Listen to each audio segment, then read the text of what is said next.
Hi, it's Deb from Deb's Days Designs, and I'm back with another Christmas project for you. We're going to decorate our homes today with a Christmas Advent calendar. It's a bunting version with pockets for goodies that you can use to count down the days until Christmas.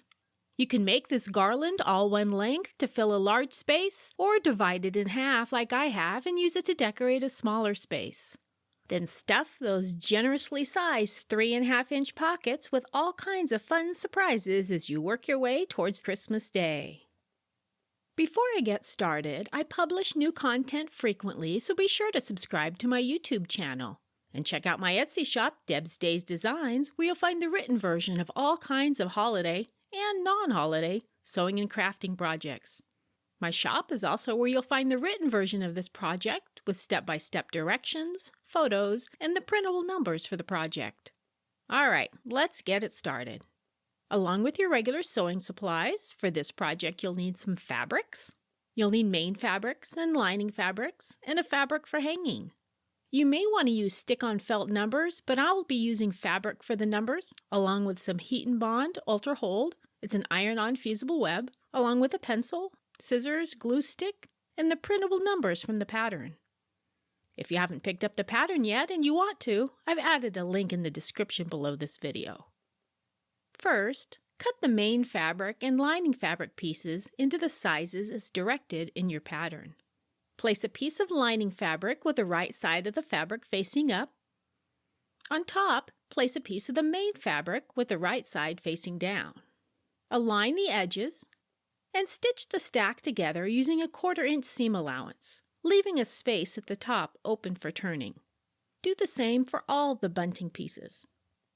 And then clip your corners on all your pieces and turn them all right side out. Press. Then fold the opening under and press it to form a sharp crease. Then top stitch around the entire piece 1/8 of an inch from the outside edges. With the lining on the inside, fold the bottom edge up approximately 3 inches to form a pocket. And press it. Secure the pocket by stitching the sides down over that previous top stitching, and also stitch across the bottom of the pocket 1/8 of an inch from the edge. Cut the fabric for the hanging ribbon into 2¼ inch strips and sew the strips together to make one long strip. If you'd like to have 2 shorter hanging ribbons, cut that long strip in half. Then fold both ends of the strip under 1/2 inch and press. Fold the entire strip in half lengthwise with the wrong sides of the fabric facing each other. Press to make a crease and open it back up. Fold one side to the midpoint crease and press it. Fold the other side to the midpoint crease and press it. Fold the entire piece over and press it. Beginning at one end, place the top edge of the pocket inside of the crease of the long fabric strip. Use fabric clips or pins to hold it in place, and then add your next pocket 1 to 2 inches from the first. Continue down your fabric strip, spacing the pockets out on the ribbon until you get the look you'd like. Top stitch about 1/8 of an inch from the edges all the way around and across the hanging ribbon to secure the pockets. If you're using stick-on felt numbers, go ahead and add them to the pockets. Otherwise, let's make our own fabric numbers. First, use your glue stick to glue the number sheet on the paper side of the heat and bond. Then cut out the number sheet heat and bond piece on the dotted lines. Following the manufacturer's directions, fuse the pieces to the wrong side of your fabric scraps and let those cool. Then go ahead and cut your numbers out. When you're cutting out the numbers like 0, 6, 8, 9, it's fine to cut into the middle of the circle and then cut the inner piece out.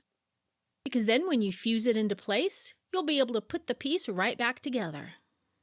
Remove the paper backing off the fusible web. Center the numbers on the pocket and fuse them into place. Now here's where I need to tell on myself. I liked my numbers when I was working up close, but as soon as I hung it up, I realized the numbers were hard to see. So I had to go back and remove every single dark number and replace it with an easier to see number. So be sure to choose your number fabric carefully before you iron them on all the pocket pieces. Place your items inside your pockets, and you're ready to start your Christmas countdown. If you'd like to see more projects like this one, don't forget to subscribe to my YouTube channel and check out my Etsy shop, Deb's Days Designs, where you'll find the written version of all kinds of holiday and non-holiday sewing and crafting projects. Thanks for watching, and see you next time with another project.